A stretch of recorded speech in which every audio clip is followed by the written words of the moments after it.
Él me cuidaba, me apoyaba, me amaba, y yo me acosté con otro. Si te gustan estas historias, suscríbete al canal y deja tu like. Me ayuda un montón. Mi nombre es Valeria, y si alguien preguntara por mí, probablemente diría que soy una mujer afortunada. Que tengo una vida cómoda, que siempre he sabido moverme en los círculos apropiados, que soy amable, educada, y que sonrío en los eventos sociales como si no hubiera un solo pesar en mi alma, y en cierto modo, no estarían mintiendo. La fachada de mi vida siempre ha sido impecable, una vitrina perfecta para ocultar el desorden que siempre habitó en mi interior. Pero la verdad que me duele reconocer incluso frente al espejo, es que he pasado toda mi vida tratando de llenar un vacío que nunca entendí del todo. Desde pequeña, sentí que algo me faltaba. No era amor, porque mis padres me brindaron afecto a su manera, ni era necesidad material, porque nunca me faltó un techo ni comida.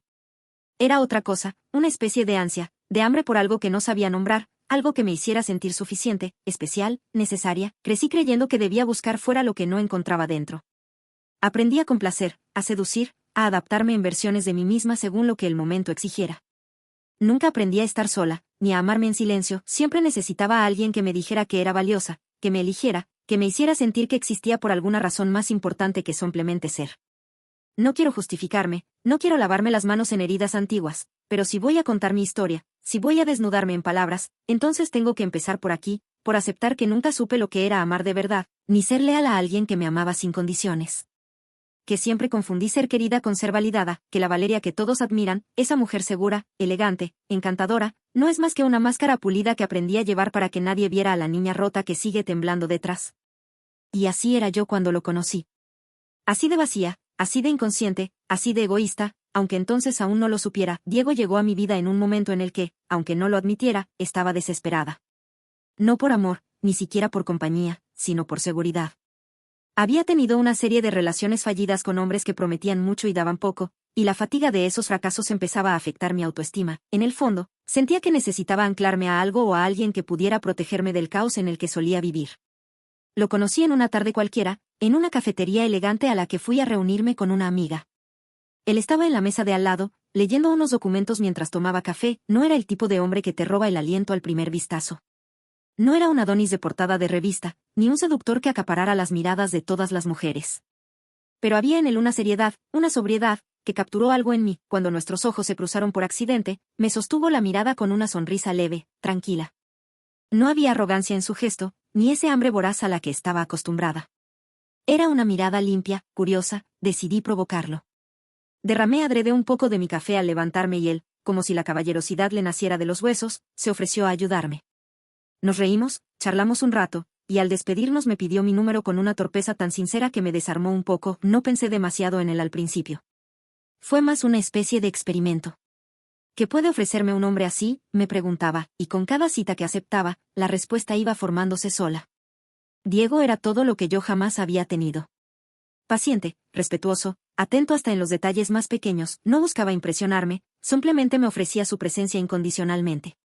Lo que comenzó como una relación conveniente, donde yo veía en él un futuro estable, seguro, cómodo, empezó a transformarse sin que me diera cuenta. Diego no trataba de conquistarme, no trataba de cambiarme, no trataba de llenarme de promesas vacías, simplemente estaba ahí.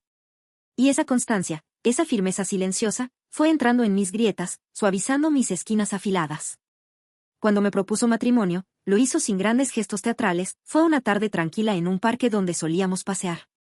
Sacó una cajita de terciopelo azul y me miró con esos ojos que nunca me exigían nada, pero me ofrecían todo. Me dijo que no podía imaginar su vida sin mí, que no me necesitaba para ser feliz, pero que me elegía porque con él todo tenía más sentido. Dije que sí. No lloré.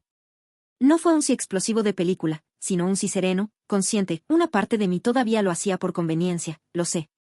Pero otra parte, una parte tímida que apenas empezaba a despertar, lo hizo por algo más puro, porque empezaba a amar a Diego de verdad.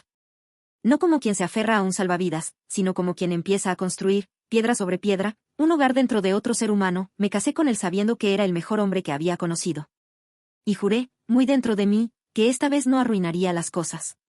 Que esta vez sería digna de lo que me estaban dando. Al principio, vivir con Diego fue como aprender un idioma nuevo. Yo, acostumbrada a las tormentas, a las peleas teatrales, a las reconciliaciones apasionadas, me encontraba de pronto en un mar de calma que me desconcertaba. Diego no gritaba, no discutía por orgullo. No jugaba a manipular ni se dejaba atrapar en juegos de poder. Si algo le molestaba, lo decía, si algo le dolía, lo compartía. Era, en muchos sentidos, el compañero perfecto. Si yo tenía un mal día, me escuchaba sin interrumpirme, si quería emprender un proyecto nuevo, me alentaba incluso cuando mis propios miedos me paralizaban. Me hacía sentir capaz, valiosa, respetada.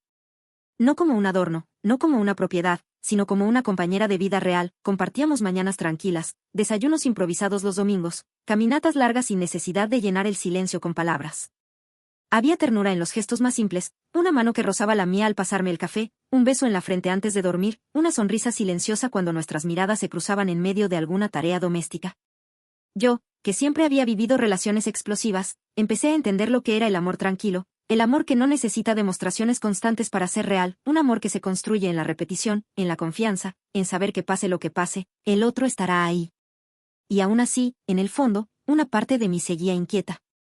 Porque esa calma, esa paz que tanto admiraba de Diego, a veces me hacía sentir invisible, no porque él no me amara, sino porque yo no sabía cómo existir sin el drama, sin la urgencia, sin la adrenalina de lo prohibido o lo imposible.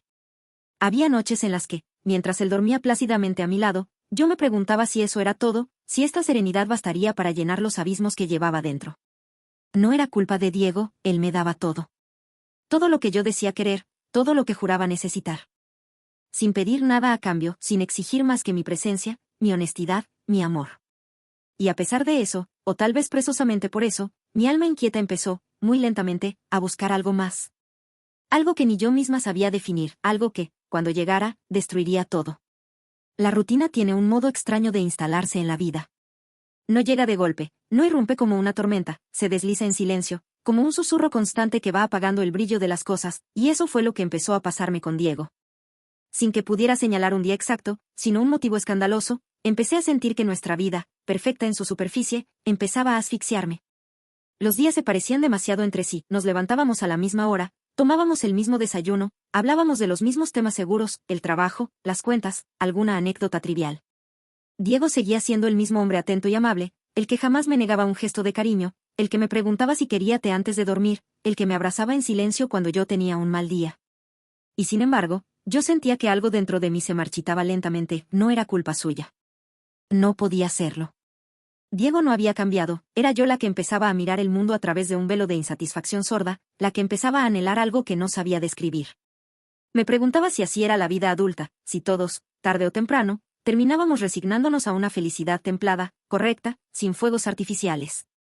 Trataba de convencerme de que la estabilidad era un privilegio, de que la emoción constante era solo un espejismo infantil, pero había noches en las que me sentía vacía, como una actriz atrapada en un papel que no le encajaba del todo.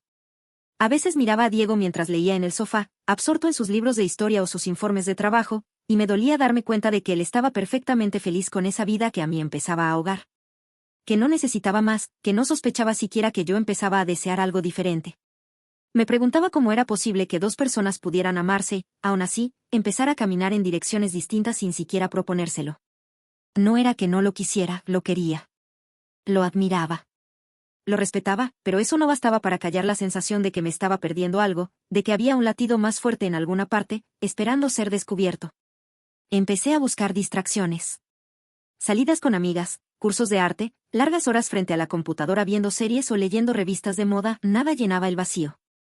Y cuanto más trataba de ignorarlo, más crecía esa sensación de que estaba atrapada en una vida que no terminaba de ser mía. La ironía era que Diego no notaba nada, seguía tratándome como el primer día, con esa mezcla de ternura y respeto que solo acrecentaba mi culpa. Me sentía ingrata, caprichosa, miserable. Pero también me sentía viva cuando imaginaba escenarios imposibles, cuando fantaseaba con aventuras que no me atrevía a confesar ni a mí misma, y fue en ese estado de vulnerabilidad silenciosa donde apareció Andrés. O quizás sería más justo decir que yo misma dejé abierta la puerta para que algo como Andrés pudiera entrar. No fue en un bar bullicioso ni en una de esas situaciones que parecen sacadas de una película, no. Fue en uno de esos eventos de networking que Diego me animaba a asistir para hacer contactos profesionales. Era una tarde de jueves, en un salón elegante lleno de gente hablando de negocios, innovación y estrategias de mercado. Yo había ido con la mejor de las disposiciones, decidida a ser la esposa ejemplar que apoya a su marido incluso en lo que no entiende ni le interesa. Recuerdo que estaba de pie junto a una mesa, fingiendo interés en una conversación sobre inversiones sostenibles, cuando lo vi. Andrés, alto, cabello oscuro peinado hacia atrás con descuido calculado, una sonrisa ladeada que parecía conocer todos los secretos del mundo. Me miró como si me conociera de algún sueño antiguo. Y algo dentro de mí, algo que no sabía que seguía vivo, se estremeció. No fue el físico, aunque era innegablemente atractivo. Fue la manera en que me miró. No como Diego, con ternura y serenidad, sino con una chispa de desafío, de peligro, de promesa no dicha. Me sentí vista de una forma que hacía años no experimentaba. No como esposa. No como compañera, no como aliada. Como mujer. Se acercó con naturalidad, como si el resto del salón hubiera desaparecido. Hablamos de banalidades al principio, de la música que sonaba, del vino que servían, de algún comentario ingenioso sobre los discursos interminables que nadie escuchaba. Me hizo reír, pero no de esa risa educada que solía ofrecer en eventos sociales. Me arrancó carcajadas auténticas, de esas que nacen del vientre y te devuelven un poco de lo que creías perdido. Andrés era distinto. No buscaba impresionarme con logros ni me miraba como a una inversión segura.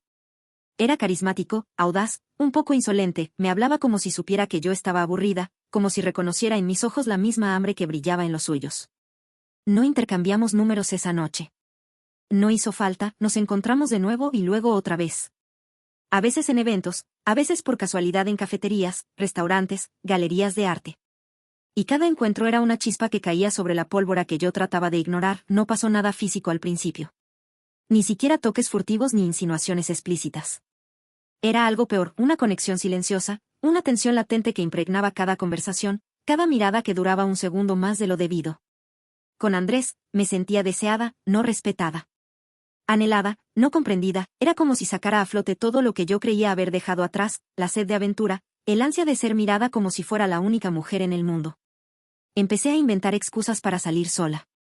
Empecé a buscar sus ojos en cada lugar donde sabía que podía encontrarlo. Empecé a mentirme a mí misma, diciéndome que no estaba haciendo nada malo, que solo necesitaba sentirme viva un poco más.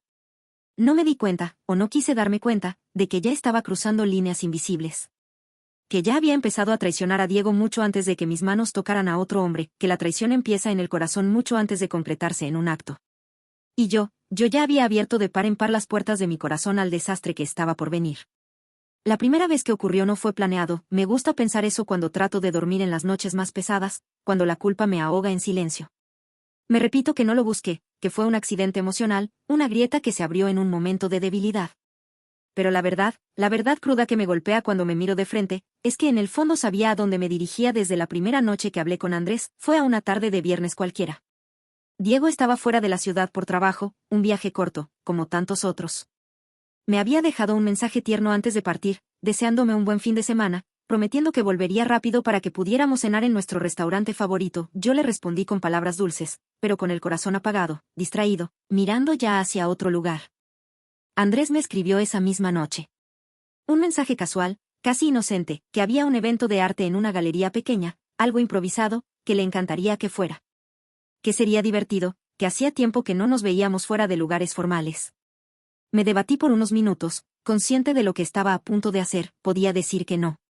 Podía quedarme en casa, viendo alguna serie, leyendo un libro, fingiendo que mi vida era suficiente. Podía proteger el mundo que Diego y yo habíamos construido, pero no lo hice. Me arreglé con más esmero del necesario, eligiendo un vestido que hacía tiempo no usaba. Algo dentro de mí, algo oscuro y palpitante, quería ser vista, deseada, validada, quería sentirme viva de una forma que había olvidado. La galería estaba casi vacía cuando llegué. Luces cálidas, cuadros abstractos en las paredes, copas de vino dispersas. Andrés me recibió con una sonrisa que me hizo olvidar dónde estaba, quién era. Me tomó de la mano apenas me acerqué, un gesto sencillo, breve, pero cargado de una electricidad que recorrió todo mi cuerpo. No recuerdo mucho de las obras expuestas, recuerdo su risa, su cercanía, la forma en que nuestras manos se rozaban de manera casual, demasiado casual para ser accidental. Recuerdo que en algún momento, afuera, en la acera desierta, la noche cayó sobre nosotros como un manto cómplice. Fue él quien se acercó primero, pero fui yo quien no retrocedió. Fui yo quien cerró los ojos, quien permitió que el abismo nos devorara. El primer beso fue torpe, urgente, lleno de toda la represión acumulada en semanas de miradas furtivas y conversaciones cargadas de significado oculto. No fue romántico. No fue hermoso. Fue doloroso en su crudeza, en su desesperación, y aún así, sentí algo en mí quebrándose, algo que no supe, o no quise, detener. Terminé en su departamento esa noche. Un lugar pequeño, desordenado, impregnado de su aroma, tan distinto al orden y la calidez de mi hogar con Diego. Cada prenda que dejaba caer al suelo era una promesa rota. Cada caricia era una puñalada a la confianza ciega de un hombre que me amaba sin condiciones. No lloré esa noche, no sentí culpa en el momento. Solo un vértigo eufórico, una sensación de haber escapado, de haber encontrado algo que creía perdido. Fue al volver a casa, en la madrugada silenciosa, cuando el peso de mis actos empezó a caer sobre mí. La casa estaba en penumbras, oliendo a limpio y a hogar. El portarretratos en la mesa de la entrada, con una foto nuestra sonriendo bajo el sol de la Costa Azul, parecía mirarme con reproche. Me duché en silencio, como si pudiera lavar mi culpa, como si el agua pudiera arrancarme las huellas de lo que había hecho, pero el verdadero daño no estaba en la piel. Estaba en mi alma, en la grieta irreversible que había abierto entre Diego y yo. Esa noche supe que había cruzado una línea que no tenía retorno, que por buscar una pasión momentánea, por ansiar sentirme deseada como una adolescente imprudente, había traicionado al único hombre que me había dado todo sin pedirme nunca nada a cambio. Y lo peor, es que no fue la última vez. La puerta ya estaba abierta, y yo, débil, perdida, seguiría cruzándola una y otra vez, empujada por una sed que ni siquiera sabía cómo apagar. Llegué a casa un día cualquiera, con el cabello despeinado, los labios resecos, la ropa arrugada de tanto apretón furtivo en un colchón que no era mío. Saqué las llaves de mi bolso y abrí la puerta, esperando la familiaridad de mi hogar, la calidez acogedora que siempre me recibía sin preguntas, pero lo que encontré fue un vacío que me golpeó en el pecho con una fuerza devastadora. La casa estaba diferente. Al principio no entendí qué pasaba, había un silencio que no era normal, una ausencia que iba más allá de lo auditivo. Caminé unos pasos dentro, y de pronto lo vi, el perchero de la entrada estaba vacío.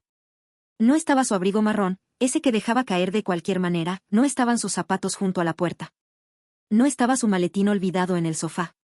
El corazón me empezó a latir más rápido, tambaleante, desbocado, avancé como si pisara terreno desconocido, mirando alrededor. La sala se veía más amplia de lo normal. La repisa donde Diego colocaba sus libros favoritos ahora tenía huecos vacíos, el pequeño portarretratos de nuestra boda ya no estaba. Fue cuando llegué al comedor que lo vi. Sobre la mesa, cuidadosamente colocado, había un sobre, mi nombre escrito a mano con esa letra que conocía de memoria. Y junto a él, los papeles de divorcio, firmados por él, listos para mi firma. Me quedé paralizada, sintiendo como si el piso se abriera bajo mis pies.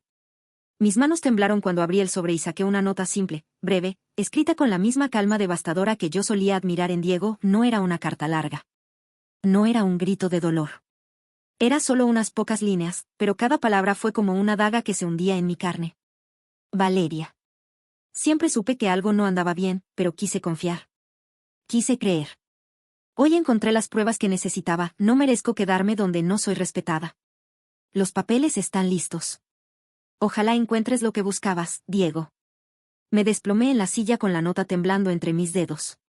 El aire pesaba demasiado, sentía como si alguien hubiera arrancado la atmósfera de la casa junto con su presencia. No lloré enseguida. Me quedé ahí, inmóvil, durante lo que pareció una eternidad, sintiendo cada segundo como una sentencia. Fue entonces cuando la gravedad de lo que había hecho me cayó encima con todo su peso. No solo lo había traicionado físicamente. Lo había traicionado emocionalmente, espiritualmente, de la peor forma, había pisoteado la confianza de un hombre que jamás me había pedido nada más que amor. Que me había dado todo sin calcular, sin exigir, sin condicionar. Y yo le di la peor traición, ni siquiera tuve el valor de confesárselo. Tuvo que descubrirlo solo. Tuvo que enfrentarse a esa humillación sin una palabra de mi parte. Me levanté tambaleándome, buscando en cada rincón señales de que tal vez, solo tal vez, todo era un malentendido. Pero no. Faltaban todas sus cosas personales, sus camisas favoritas ya no estaban en el armario. Sus perfumes desaparecieron del baño. La taza que usaba cada mañana, vacía, como una viuda silenciosa sobre la alacena, Diego se había ido. No había discusión pendiente.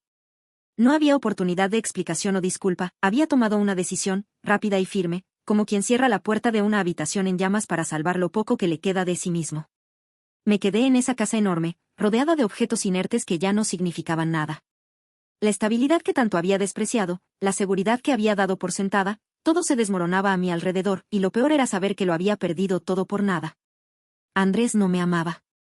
Andrés no me ofrecía un hogar ni una vida, solo era un escape vacío, un espejismo que había pagado con el amor real que Diego me había ofrecido sin reservas. Esa noche dormí en el sofá, abrazando mi culpa como única compañía. Y cuando amaneció, supe que ya era tarde para todo. No era solo que había perdido a Diego. Era que había perdido la parte de mí que alguna vez fue digna de su amor.